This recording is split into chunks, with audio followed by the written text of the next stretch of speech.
Praise to the lord. ఈరోజు దేవుడు మనకిచ్చినటువంటి వాగ్దానం ఏంటంటే ద్వితీయోపదేశ కాండము 4వ అధ్యాయము 31వ వచనం. నీ దేవుడైన యెహోవా కనికరము గల దేవుడు గనుక నిన్ను చెయ్యి విడువడు. ఆమేన్.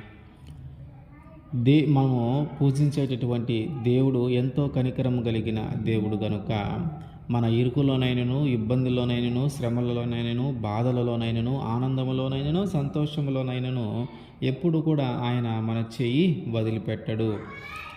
మన చుట్టూ ఉన్న వాళ్ళు, మన బంధువులు లేదా మన తోబుట్టువులు కావచ్చు, వీరందరూ మనల్ని వదిలిపెట్టి వెళ్ళిపోతారేమో కానీ దేవుడు మాత్రం మనల్ని వదిలిపెట్టి వెళ్ళిపోడు. మనము అందరూ వదిలేసిన తర్వాత ఎటువైపు వెళ్ళాలో తెలియని పరిస్థితుల్లో, ఎటువైపు ప్రయాణించాలో తెలియని పరిస్థితుల్లో, అసలు అడుగులే పడని పరిస్థితుల్లో ఆయన మన చెయ్యి పట్టి మనల్ని ముందుకు నడిపించగలిగిన దేవుడు. ఆయన అంతగా మనకి తోడుగా ఉంటాడు. ఆయన ఎప్పుడు కూడా మనల్ని వదిలిపెట్టి వెళ్ళిపోడు. ద్వితీయోపదేశ కాండము 31వ అధ్యాయము 6వ వచనం.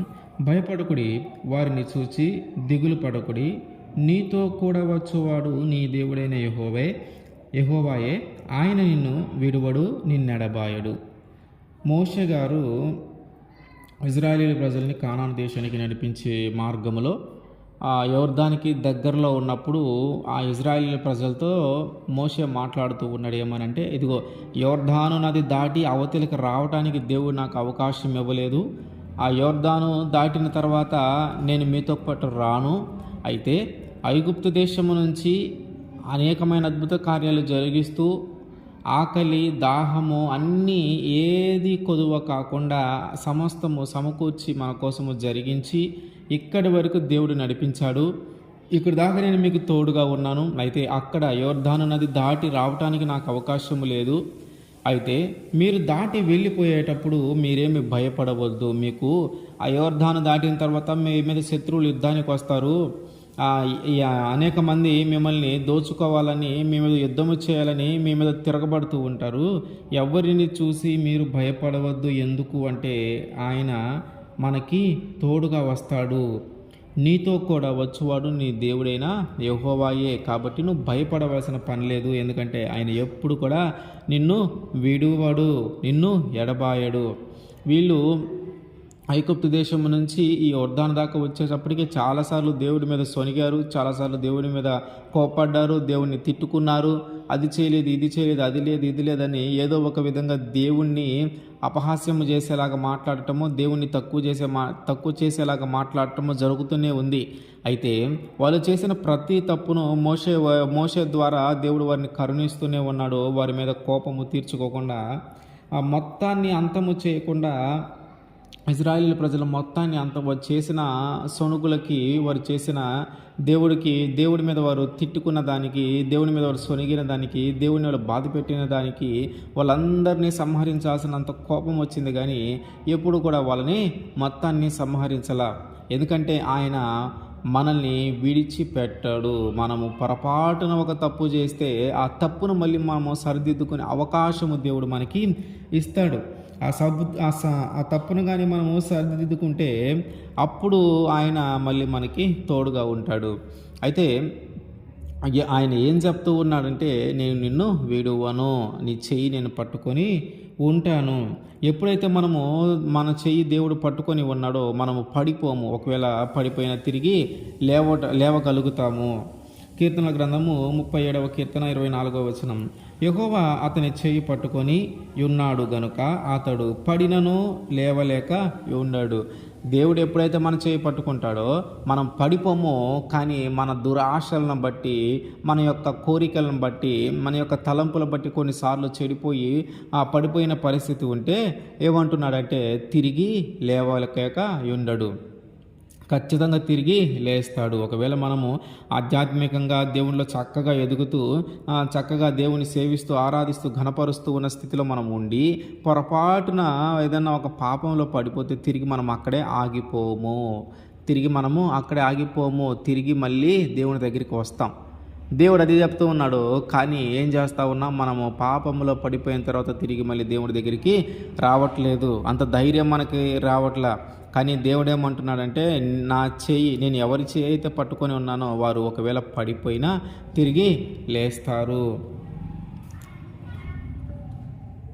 కాబట్టి మనము గ్రహించాల్సిన విషయం ఏంటంటే, మన చెయ్యి ఎప్పుడు కూడా ఆయన వదిలిపెట్టి వెళ్ళిపోడు. మనము చేసిన పాపమును బట్టి, మనము చేసిన దోషమును బట్టి మనము దేవునికి దూరం అవుతామే కానీ ఆయన ఎప్పుడు కూడా మనకి దూరము కాడు. ఆయన ఎప్పుడు మనకి తోడుగానే ఉంటాడు. అయితే మన తెలివి, మన జ్ఞానమును మనం ఉపయోగించుకొని మన ఆశలను, మన కోరికలను, ఇహలోక సంబంధమైన వాటి కోసము ప్రయాసపడుతూ, వాటి కోసం పరిగెడుతూ మనము దేవుణ్ణి వదిలిపెట్టి దేవునికి దూరంగా వెళ్ళిపోతూ ఉన్నాం. కానీ ఆయన ఎప్పుడు కూడా మనల్ని వదిలిపెట్టి వెళ్ళిపోలా.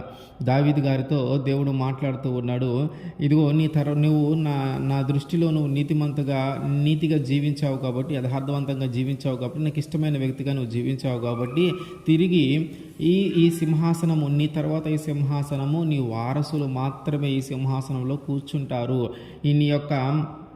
నీ తర్వాత వచ్చే నీ సంతానమే ఈ సింహాసనం మీద కూర్చుంటారు. ఎన్ని రోజులయ్యా అంటే తరములకు. అంటే మా భూమి జీవించి ఉన్నంత కాలము ఆ సింహాసనం మీద దావీదు సంతానము వారే రాజులుగా ఉంటారు అని దేవుడు వాగ్దానం చేశాడు. దేనిని బట్టి అంటే అతను జీవించిన విధానాన్ని బట్టి, అతన్ని జీవించిన దావీదు గారు జీవించిన విధానాన్ని బట్టి ఎప్పుడు కూడా దేవుడు ఆయన్ని వదిలిపెట్టి ఉండలేదు. ఆయన చేయి పట్టుకొని నడిపిస్తూ ఉన్నాడు. ఆయన చేయి పట్టుకొని నడిపిస్తూ ఉన్నాడు కాబట్టే దేవుడు అంతటి వాగ్దానం చేశాడు. ఆ వాగ్దానం చేసిన తర్వాత దావీదు గారు అంటున్నాడు దేవుడితో, నేను ఎంతటి వాడనయ్యా, నువ్వు నా మీద ఎంతో ప్రేమ చూపించటానికి, నువ్వు నా మీద ఎంత జాలి చూపించటానికి, నువ్వు నా మీద అంత కృప చూపించటానికి నేను ఎంతటి వాడును అని తన గురించి దేవుడితో మాట్లాడుతూ ఉన్నాడు. ఆ మాట దేవుడు యేసుక్రీస్తు వారి ద్వారా నెరవేర్చాడు. అప్పటి నుంచి ఇప్పటి వరకు ఇక ముందు కాలం అంతా కూడా ఆ దావీదు కుమారుడైనటువంటి యేసుక్రీస్తు వారు ఆ సింహాసనం మీద అధిష్టానమై ఉన్నారు. అంటే ఏంటి, ఎప్పుడు కూడా విడువట్ల, ఎడబాయట్ల మనల్ని. ఆయన సింహాసనం మీద ఉండి మనం పరిపాలిస్తూ ఉన్నాడు. ఆయన పెంపకంలో మనము ఉంటూ ఉన్నాం. దావీదుకు చేసిన వాగ్దానాలను నెరవేరుస్తూ ఉన్నాడు. అట్లాగే మనల్ని వదిలిపెట్టి ఉండని పరిస్థితి కూడా ఉంది. కాబట్టి మనము గమనించాల్సిన విషయం ఏంటంటే, దేవుడు ఎప్పుడు కూడా మనల్ని వదిలిపెట్టాడు.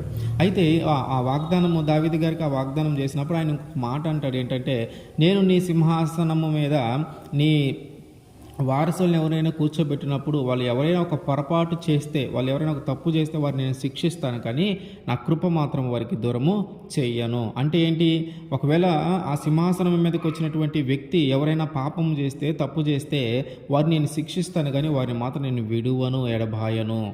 అంటే చిన్న చిన్న బాధలు, చిన్న చిన్న కష్టాలు, ఆ పాపమును బట్టి ఆ చిన్న చిన్న బాధలు, చిన్న చిన్న కష్టాలు వస్తాయి, కానీ వారిని నేను వదిలిపెట్టను. కష్టాల్లో ఉన్నారని, బాధల్లో ఉన్నారని నేను వదిలిపెట్టను అని దేవుడు ఆ దావీదు గారితో వాగ్దానం చేస్తూ ఉన్నాడు. అట్లాగే మన జీవితంలో కూడా ఏంటంటే, మనం కొన్నిసార్లు పడిపోతూ ఉంటాం, కొన్నిసార్లు ఆధ్యాత్మికంగా జీవించడానికి ఇబ్బందులు పడుతూ ఉంటాం, దేవునికి దూరం అవుతూ ఉంటాం. కొన్నిసార్లు దేవుడి మీదే మనకి అనుమానం వస్తుంది, నిజంగానే దేవుడు ఉన్నాడా అని. కానీ మనం అట్లా మాట్లాడకుండా విశ్వాసంగా, నమ్మకంగా కానీ మనం ఉంటే ఆయన ఎప్పుడు కూడా మనల్ని విడువడు. ఆయన ఎప్పుడు మనల్ని విడవకుండా మన మీద ఆయన కాపుదల ఎల్లప్పుడూ ఉంటుంది. ఒకవేళ ఇప్పుడు దాకా మనం ఏమైనా తప్పిపోయిన పరిస్థితుల్లో ఉంటే తిరిగి మనము దేవుని దగ్గరికి వద్దాం. ఆ పడిపోయిన స్థితి ఉంటే తిరిగి దానిని మళ్ళీ దేవుని దగ్గరికి వద్దాము. మన స్థితి, మన గతి మార్చగలిగింది ఆయనే. మన పరిస్థితులన్నీ మార్చగలిగింది ఆయనే. మన స్నేహితులు, మన బంధువులు, మన చుట్టాలు, మన తోబుట్టువులు, మన తల్లిదండ్రులు అయినా సరే మనల్ని వదిలిపెట్టి వెళ్ళిపోతారేమో, కానీ ఆయన ఎప్పుడు కూడా మనల్ని వదిలిపెట్టాడు. కాబట్టి మన చెయ్యి ఆయన పట్టుకునేలాగా మనం ఎప్పుడు కూడా సిద్ధంగా ఉండాలి. ఆమేన్.